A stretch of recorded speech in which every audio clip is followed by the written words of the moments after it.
அதே மாதிரி இன்னொன்று செய்வான்.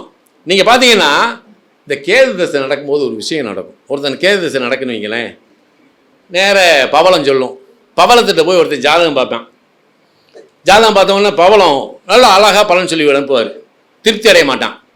பக்கத்து வீட்டுக்காரன் சொல்லுவான், இந்த பிரகாஷ்ராஜ்னு ஒருத்தன் இருக்கான், அவன்கிட்ட போய் பாருங்களேன் அப்படிம்பான். ஆமாம், பிரகாஷ்ராஜில் போவான். அவனும் நல்லாவே சொல்லுவான். ஜோசியர் நம்ம குறைய சொல்லக்கூடாது, அவன் நல்லா சொல்லுவான். அது வந்தவனே சரி ஒருத்தனை சந்திப்பான். நீங்கள் வேற, நாங்கள் கோடாங்கி அருமையாக சொல்லிக்கிட்டு இருக்காரு அப்படிமா. டக்குன்னு கோடாங்கிட்ட போவான். எதில் இது சொல்லி முடித்து 7 வருஷம் கழித்து கடைசி ஒரு ஜோசியன்கிட்ட போவான்.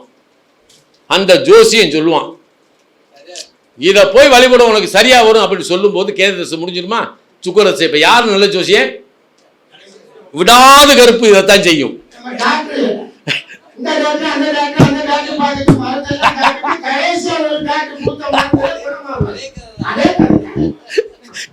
இது கேது தசை இப்படிதான் பண்ணும். ஆனால்